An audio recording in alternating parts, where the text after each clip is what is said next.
There's a lack of unpacking of Black male humanity, Black male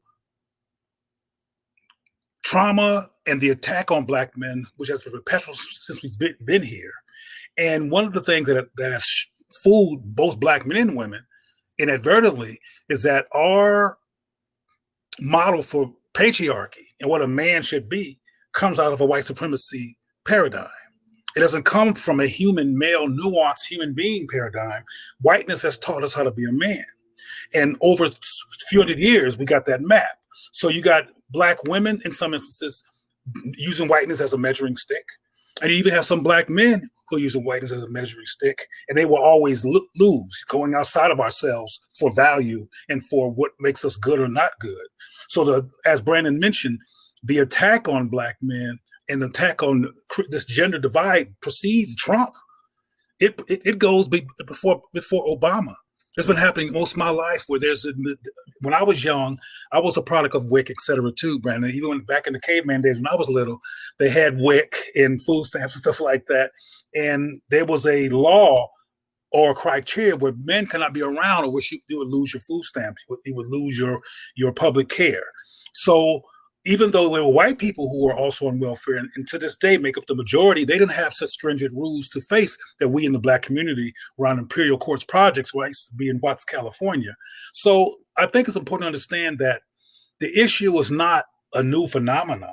The issue is white people moving the polls, changing strategies. Like, for example, there's this major, blatant, Stevie Wonder can see it, biracial push of Black men and women having white partners. Now, maybe 15 years ago, or 20 years ago, they would never have done that because that was something they said was offensive and wrong and bad. Now, of course, there's people in the white supremacy landscape who still feel that way.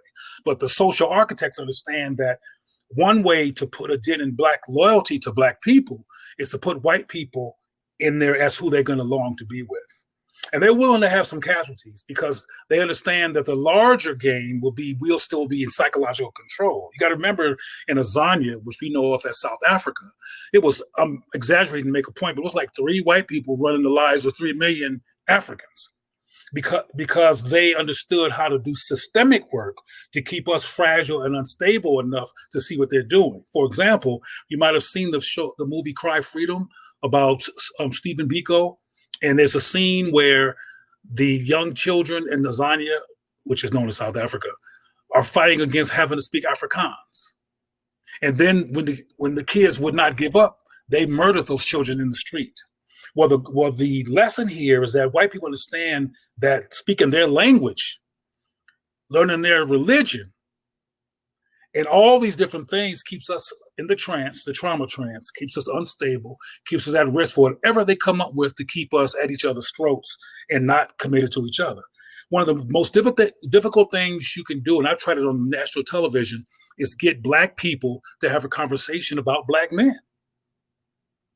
I was on Roland Martin's show, and I'm going to end this tangent in a moment by saying this.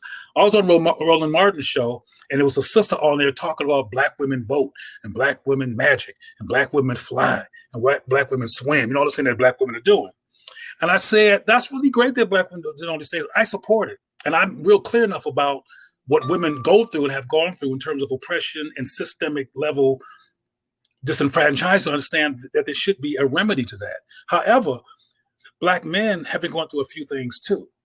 So instead of just having magic, talk about your sons and your husbands and your fathers and acknowledge what they're going through too, so we can have some mending here. I know y'all loving the magic. I said, so let's have a conversation, the Black women's magic. I said, so let's have a conversation about Black men. There was a Black man in the room too on the panel, and the room got quiet on TV. And then Roland came in, and on TV you can't have no white noise, which is what it was.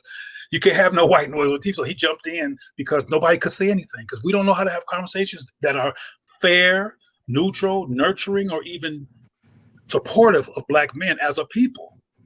We don't know how to do it. And that's very, very dangerous. And we need to learn how to do it. Right. And we pick that up from white culture because we got to remember, when the first capitalistic system is slavery, American chattel slavery. The first capitalist, Google it, you can find this out. And that was built on the backs of Black men. And Yes. there were more black let me correct myself. African men who were enslaved. There were more men brought over here than women initially until slavery, the importing of slavery slowed down and then ultimately stopped in 1808. Then there was more of a, we need to get more women here. But there were women who came over as well, but mostly black men. And then what happened after that? We had breeding farms where they literally conditioned us to be the types of people that we are today. And black men's original function was physicality and sexuality. What we can do with our phalluses and what we can do with our muscle mass was the main focus for black people. And that functionality in this society has never left. And at this point in time, black women have been, cultivated to believe into that racist anti-black stereotype about us, to the point where their black women and their black girl magic is opposed to black male existence. And that is important for us to understand, that and we will champion that, because we've been conditioned to what? Champion black women, uplift their voices. Ain't nobody amplified a black woman's voice like black men have over time. Have we done bad things? Absolutely. Have we been non-constructive? Absolutely. But at the end of the day, we've always been together as a community up until about recently, where we're starting to see this divide happen even worse. And when we have, I'm not even going to say Kamala Harris, because there's questions if she's really a black woman. But when we have folks who represent those visuals, and it's the optic things that these are black women in power, what does that do to black men?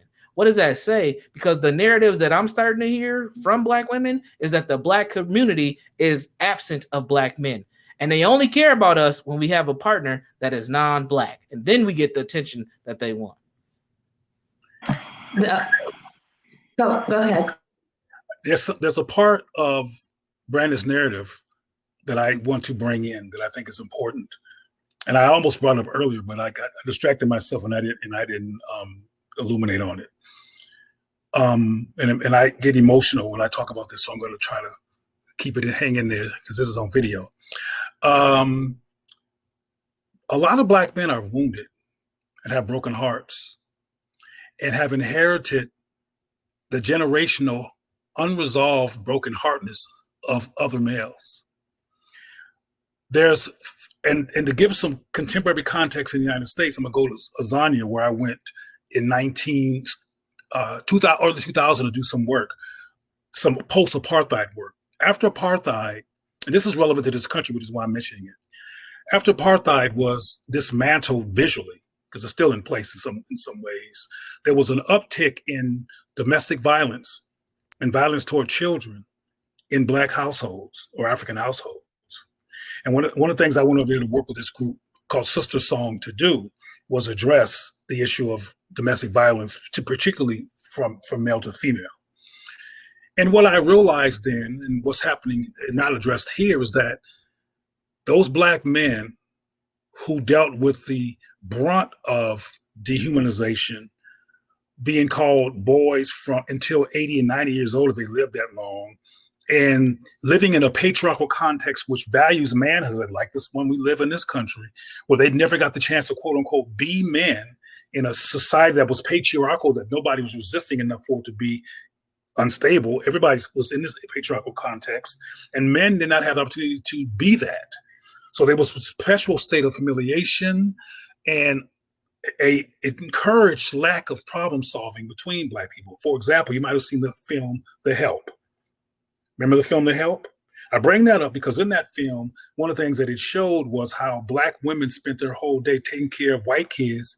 By the time they got home, they were shooing their kids away because they were exhausted. That exhaustion that we feel, that we're not being used to taking care of ourselves and not being used to even engaging black male trauma and black male paralysis and misdirected rage. That's part of what black women are mad at black men for acting out without creating any context for resolution around that pain that black men are dealing with, which is creating maybe the violence that you saw, Brandon, in terms of domestic violence. It definitely was informed the domestic violence that I saw, but my father figure not knowing how to do nothing with his emotions, functional, but act out and be brutal, because then he got a chance to fake like a man, because being a man is to perfect your brutality skills, your violence skills, because that's what was done to us. So part of how we're going to resolve this, and the work I did in Lasagna, was shock the Black women